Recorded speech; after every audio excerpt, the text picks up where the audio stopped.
नमस्कार। इस वक्त के बुलेटिन के साथ मैं हूं अनुपम। देश में 24 घंटे में कोरोना के 2,47,417 केस सामने आए। कल के मुकाबले फिर केस बढ़े हैं। यहां पर देश में पॉजिटिविटी रेट 13% से ज्यादा हो गया है। देश में 24 घंटे में 84,825 मरीज ठीक हुए हैं। देश में करीब 11.17 लाख एक्टिव केस हैं। देश में ओमिक्रॉन के अब तक 8,488 केस सामने आ चुके हैं। वैक्सीन की अब तक 154.60 करोड़ डोज लगाई गई हैं।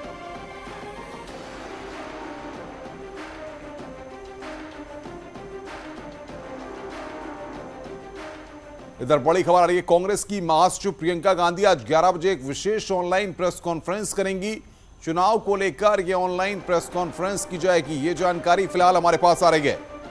प्रियंका गांधी प्रेस कॉन्फ्रेंस करेंगी 11 बजे। ऑनलाइन प्रेस कॉन्फ्रेंस करेंगी जिसमें चुनाव को लेकर कुछ बातें कही जा सकती हैं। अब देखना होगा 11 बजे प्रियंका गांधी प्रेस कॉन्फ्रेंस में किन बातों का जिक्र करती हैं। एक विशेष ऑनलाइन प्रेस कॉन्फ्रेंस का आयोजन किया गया है। 11 बजे प्रियंका गांधी इस प्रेस कॉन्फ्रेंस को संबोधित करेंगी।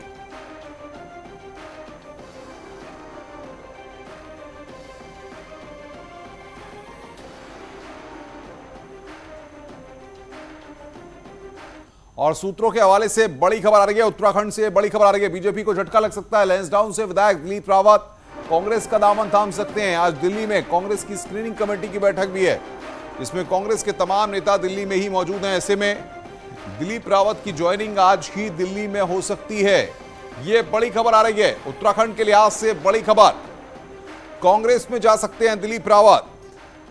सूत्रों के हवाले से बड़ी खबर इस वक्त आ रही है। दिलीप रावत बीजेपी का पाला छोड़कर कांग्रेस में जा सकते हैं।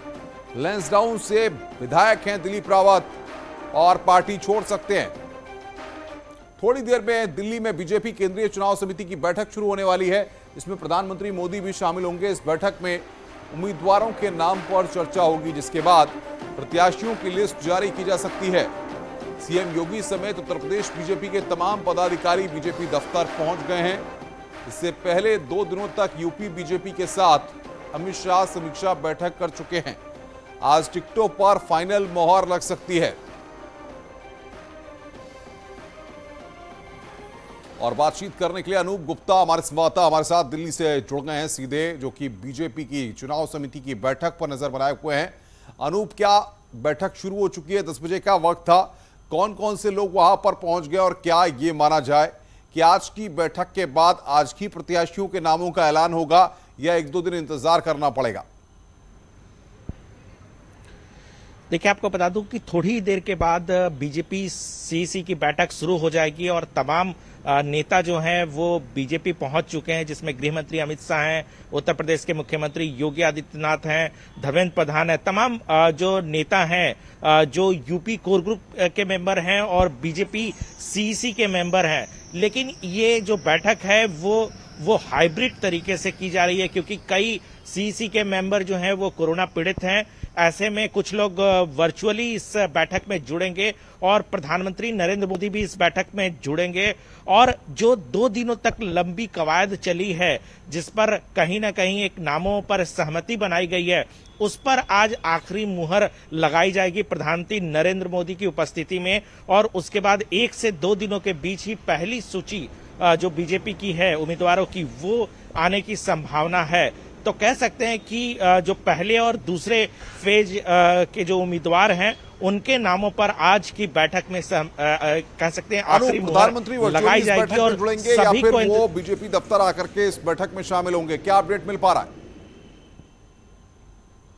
देखिए, अभी तक जो जानकारी मिली है उसके मुताबिक प्रधानमंत्री नरेंद्र मोदी वर्चुअली इस बैठक में जुड़ेंगे। हालांकि एहतियात के तौर पर पूरी तैयारी कर ली गई थी। जो मेंबर जुड़ने वाले थे उनकी आरटी-पीसीआर टेस्ट करा ली गई थी, लेकिन वर्चुअली जुड़ेंगे। चूंकि कई लोग कोरोना पीड़ित हैं इस सीईसी के मेंबर, तो ऐसे में प्रधानमंत्री नरेंद्र मोदी की उपस्थिति होगी और प्रधानमंत्री नरेंद्र मोदी की उपस्थिति में ही सभी उम्मीदवारों पर जो है वो सहमति और आखिरी मुहर लगाई जाएगी। लेकिन सबकी नजरें टिकी होगी उत्तर प्रदेश के मुख्यमंत्री योगी आदित्यनाथ पर कि वो पार्टी उनको कहां से चुनाव लड़ाती है, क्योंकि जो सूत्र बता रहे हैं कि अयोध्या से योगी आदित्यनाथ चुनाव लड़ेंगे। तो ऐसे में सबकी निगाहें होगी और संभावना है कि जब लिस्ट जारी की जाएगी तो भले ही पहले और दूसरे फेज के जो उम्मीदवार है उनके नामों की लिस्ट होगी, लेकिन योगी आदित्यनाथ का पहला नाम होगा कि एक मैसेज बीजेपी देने की कोशिश करेगी कि हम फ्रंट से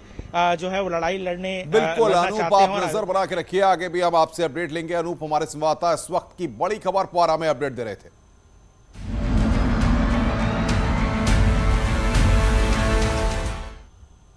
और बड़ी खबर यह है कि मुख्यमंत्री योगी आदित्यनाथ अयोध्या से विधानसभा चुनाव लड़ सकते हैं। सूत्रों के हवाले से खबर है, योगी को अयोध्या से चुनाव लड़ाने के फैसले पर पीएम मोदी ने भी अपनी सहमति दे दी है। उत्तर प्रदेश के नेताओं का मानना है कि अवध क्षेत्र से चुनाव लड़ने के साथ पूरे प्रदेश में सकारात्मक संदेश जाएगा।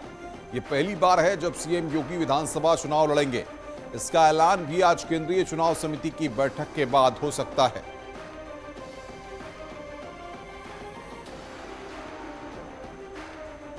तो ये यहां पर सूत्रों के हवाले से जानकारी आ रही है कि अयोध्या से सीएम योगी आदित्यनाथ चुनाव लड़ सकते हैं।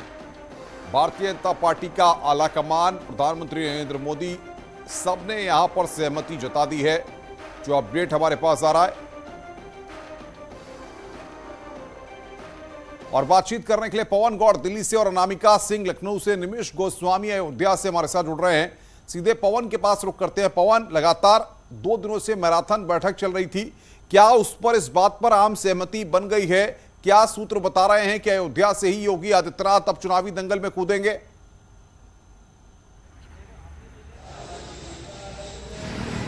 देखिए, आम सहमति लगभग कोर ग्रुप के अंदर बिल्कुल बन गई है। कल की जब बैठक की शुरुआत हुई तो बैठक में कोर ग्रुप के जो लोग हैं उन्होंने कहा कि अगर मुख्यमंत्री अयोध्या से लड़ते हैं तो बीजेपी के पक्ष में पूरे प्रदेश भर में एक बहुत अच्छा माहौल तैयार होगा।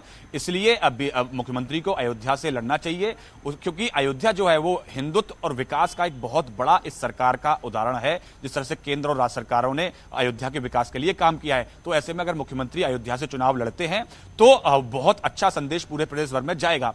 तो ये इस बैठक में जब ये चर्चा चल रही थी उस समय गृह मंत्री अमित शाह और तमाम जो कोर ग्रुप के जो लोग हैं वो सब इस बैठक में शामिल थे। तो जब चर्चा के दौरान मुख्यमंत्री ने पूरी चर्चा सुनते रहे और मुस्कुराते रहे, तो इसका मतलब ये माना जा रहा था कि मुख्यमंत्री ने अपनी मौन स्वीकृति अपनी मुस्कुराहट से दे दी थी।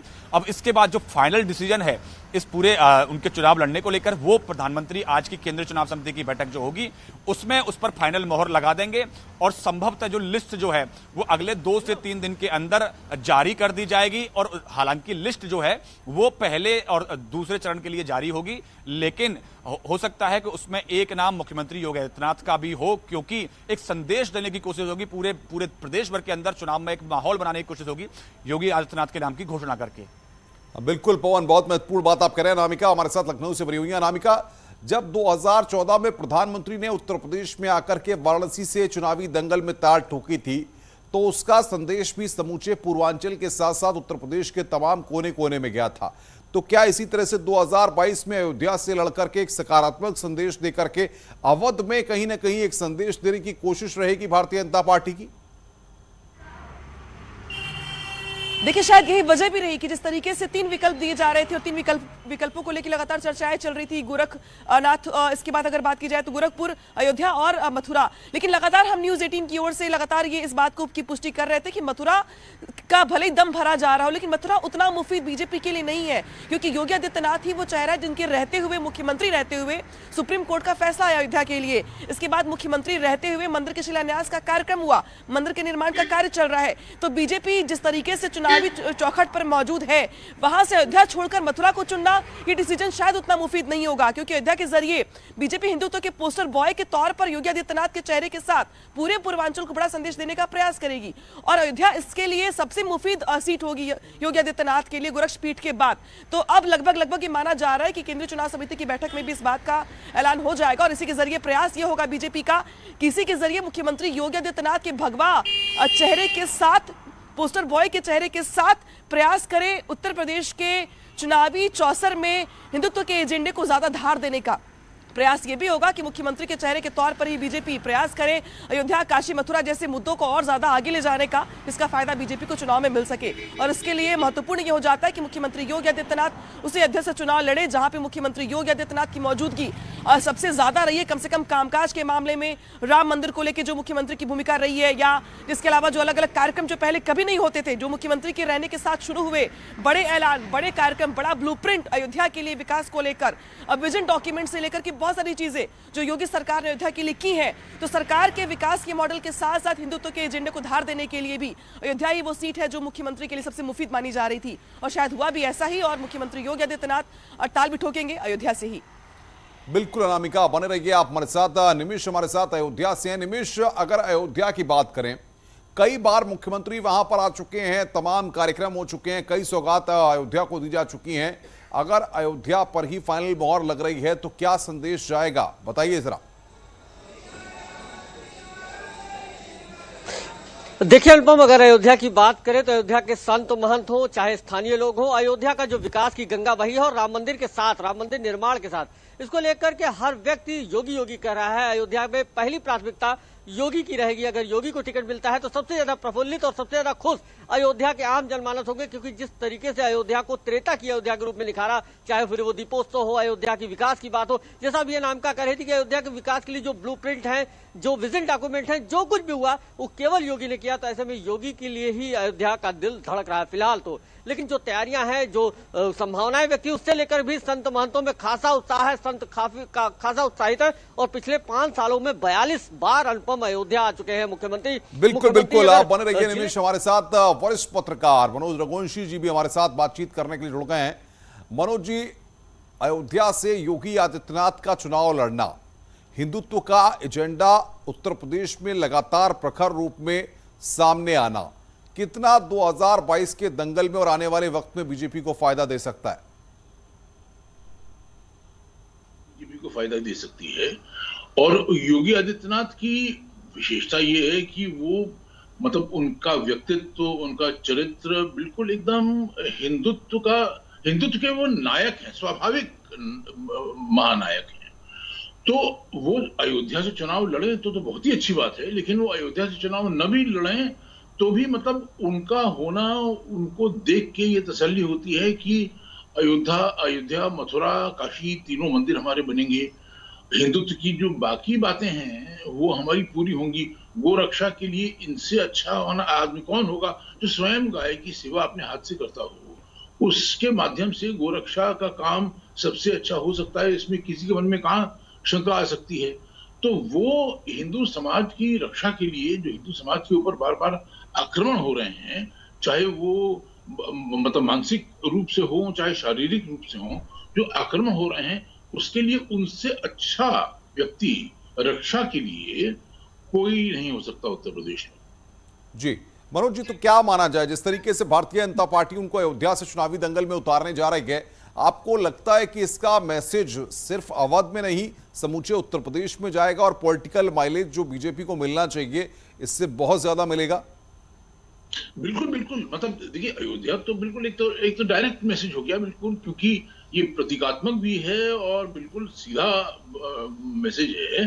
तो अयोध्या से वो चुनाव लड़ते हैं फिर तो बहुत ही अच्छी बात है, उससे बढ़िया और क्या बात हो सकती है।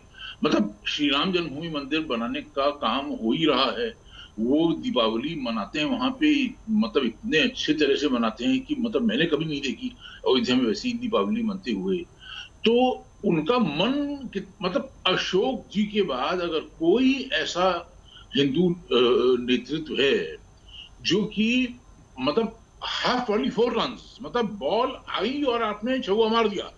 जब कोई पत्रकार सवाल पूछता है तो सवाल खत्म होने से पहले योगी आदित्यनाथ का जवाब तैयार रहता है और जवाब बड़ा सटीक होता है।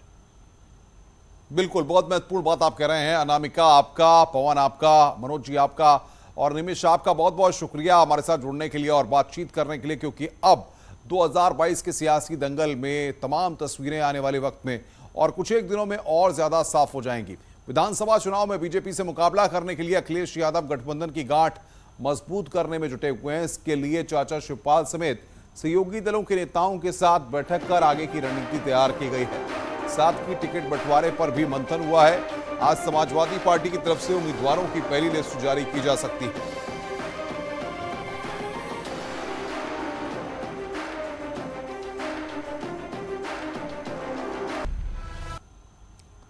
चुनाव की तारीखों के ऐलान के बाद उत्तर प्रदेश की सियासत में उठापटक तेज हो गई है। सभी राजनीतिक पार्टियों में पाला बदलने वाले नेताओं की बाढ़ आई हुई है। किसी को टिकट कटने का डर सता रहा है तो कोई भविष्य बेहतर करने का सपना लेकर दूसरे दलों में दस्तक दे रहा है।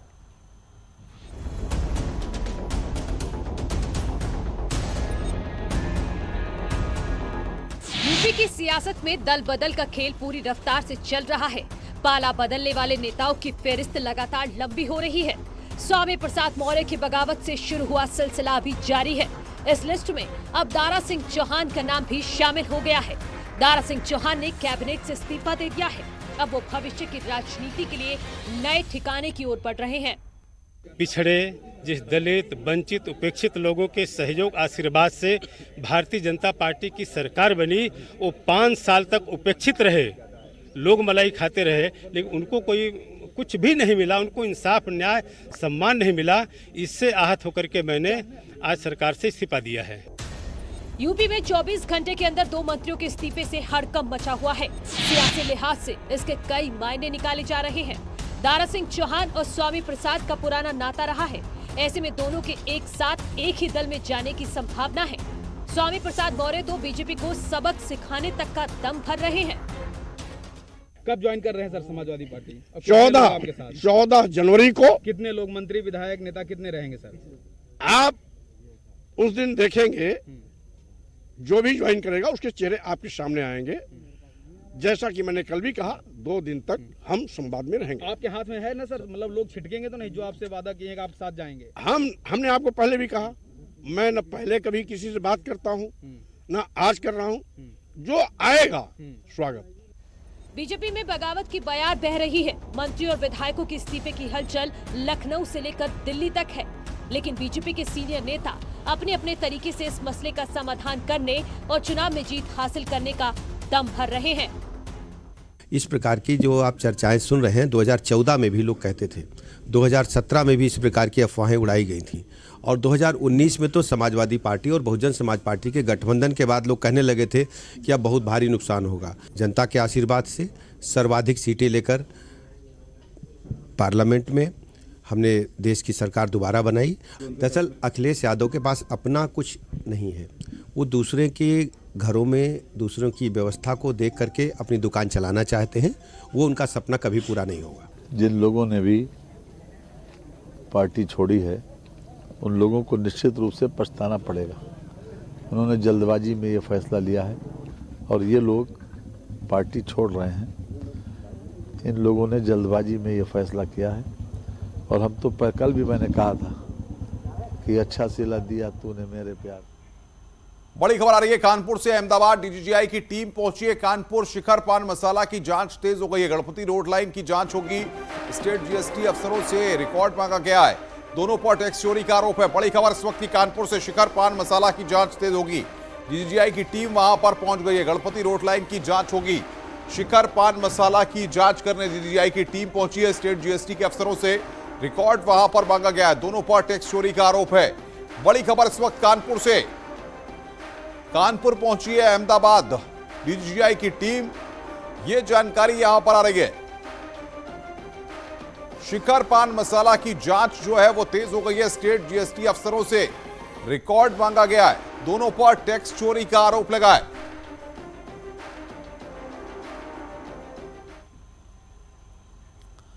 योगी जी को यूपी में लाए दोस्तों, उत्तर प्रदेश में भगवा फहराए दोस्तों, ये यहां पर